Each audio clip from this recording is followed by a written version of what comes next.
నేను చేస్తుంది బ్లాక్ బంగ్లా పులుసు. దానికోసం ఫిషెస్ నీట్‌గా కడిగి కనిపిస్తున్న ఇంగ్రీడియెంట్స్ అన్నీ వేసి కలిపి పక్కకు పెట్టేసుకోవాలి.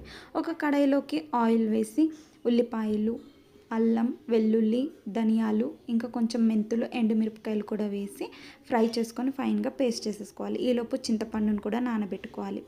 ఒక పాత్ర తీసుకోవాలి. నేనిక్కడ మట్టి పాత్రను యూజ్ చేస్తున్నాను. ఫిష్‌ని ఒక 3, 4 మినిట్స్ ఫ్రై చేసేసి తీసేసి అదే ఆయిల్‌లోకి కొంచెం జీలకర్ర, కట్ చేసుకున్న ఆనియన్స్ కూడా వేసి ఫ్రై చేసేసుకోవాలి.